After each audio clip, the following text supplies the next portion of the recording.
Hello medicos. आज का अपना टॉपिक है वैक्सीन्स। ये वैक्सीन्स मैंने सेलेक्ट किए हैं गिने चुने वैक्सीन जो कि इंपॉर्टेंट है आपके नीट पीजी के एग्जाम के लिए और नेक्स्ट एग्जाम के लिए और INICT के एग्जाम के लिए जो कि एम्स का एग्जाम होता है। तो चलो शुरू करते हैं। तो अपना इसमें से पहला वैक्सीन हो गया BCG। BCG का फुल फॉर्म है बैसिलस कैलमेटिक यूरियन वैक्सीन, जो कि हम लोग यूज़ करते हैं ट्यूबरकुलोसिस के लिए।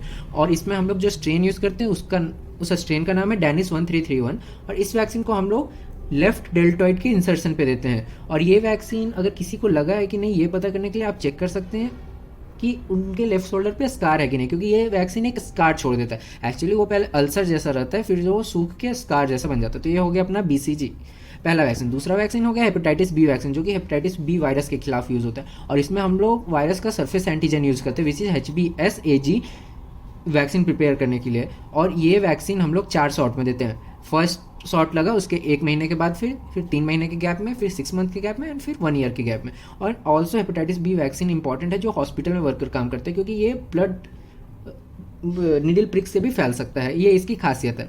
और अगला वैक्सीन है अपना पोलियो वैक्सीन, पोलियो माइलेटिस वैक्सीन, जो कि काफ़ी खतरनाक वायरस है, उसके खिलाफ अपने को प्रोटेक्शन देता है। वैसे तो पोलियो वायरस अब रहा नहीं, बहुत कम है, लेकिन फिर भी इसके बारे में जानना काफ़ी इंपॉर्टेंट है। सो इसमें अपना 2 तरह का वैक्सीन हो गया, एक हो गया अपना IPV हो गया, दूसरा OPV हो गया। IPV में हम लोग डेड ऑर्गेनिज्म यूज़ करते हैं और OPV ओरल पोलियो वैक्सीन, इसमें हम लोग लाइव ऑर्गेनिज्म यूज़ करते हैं। तो जो IPV में डेड ऑर्गेनिज्म है, इसको हम लोग इम्यूनो कॉम्प्रोमाइज पर्सन में भी दे सकते हैं। इम्यूनो कॉम्प्रोमाइज मीन्स जिनकी इम्यूनिटी कम है, सो उससे इनको कोई पोलियो होने की चांसेस नहीं रहेगी कि वैक्सीन से पोलियो हो गए। और लेकिन OPV क्या है, इसमें लाइव हम लोग यूज़ करते हैं, लाइव ऑर्गेनिज्म। सो OPV जो रहता है वो अगर इम्यूनो कॉम्प्रोमाइज़ में दिया गया तो ये करवा सकता है पोलियोमाइलाइटिस उस पर्सन में, तो इसको कहते हैं वैक्सीन एसोसिएटेड पोलियोमाइलाइटिस। लेकिन OPV का एडवांटेज है IPV में कि OPV आपको म्यूकोजल इम्यूनिटी भी प्रोवाइड करता है, प्लस इसके साथ ये आपका कम्युनिटी एपिडेमिक्स में भी प्रोटेक्शन देता है। ओके, बट IPV नहीं देता। IPV आपको लोकल इम्यूनिटी और म्यूकोजल इम्यूनिटी प्रोवाइड नहीं करता, प्लस कम्युनिटी स्प्रेड में भी हेल्प नहीं करता। और ये दोनों वैक्सीन हम लोग प्रिपेयर करते हैं using monkey kidney cell line, very very important, very.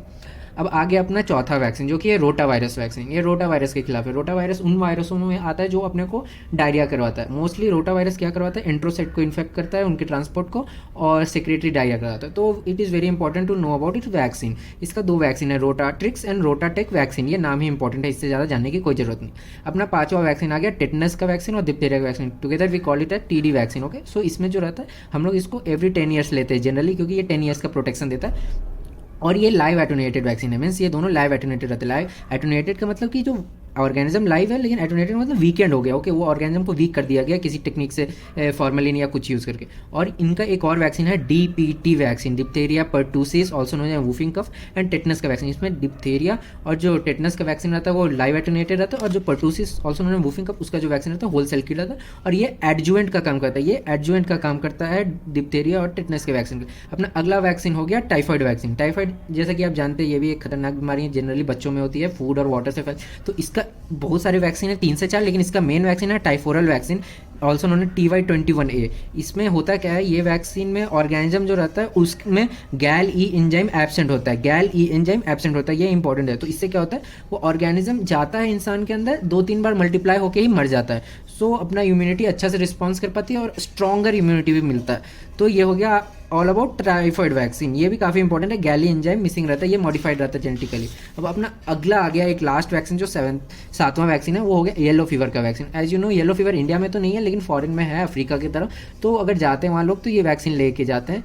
सो ये येलो फीवर का जो वैक्सीन है उसको 17D वैक्सीन कहता है। ये भी ऑल्सो लाइव एटोनेटेड वैक्सीन है और ये काफ़ी इंपॉर्टेंट है। और इसको बनाते हैं हम लोग एलेंटॉइक कैविटी ऑफ चीक एम्ब्रियो में। सो एलेंटॉइक कैविटी ऑफ चीक एम्ब्रियो में इसको प्रिपेयर किया जाता है, और ये रहता है लायोफिलाइज्ड फॉर्म में। एक्चुअली लायोफिलाइज्ड एक तरह का इनएक्टिव फॉर्म है। इसको एक्टिव करने के लिए आपको फिजियोलॉजिकल सलाइन डालना पड़ता है, एंड आफ्टर तो ये फिजियोलॉजिकल सलाइन डालने के बाद ये एक्टिवेट हो जाता है। एक्टिवेट होने के बाद इसको हाफ एन आवर के टाइम गैप में इसको यूज़ कर देना है। और हाँ, एक वार्निंग है यहाँ पे, नोट पॉइंट है कि आप येलो फीवर का वैक्सीन और कोलेरा का वैक्सीन एक साथ यूज़ ना करें, yellow fever and cholera vaccine, because ये बहुत रिएक्ट करते हैं और पेशेंट में हार्म कर सकते हैं। Thank you. और एक और रिक्वेस्ट थी आप लोग से, एज यू नो अपना चैनल थोड़ा नया है and we are trying our best to bring you the most informative information available on YouTube. We are trying our best, so do like and subscribe our channel. Thank you once again.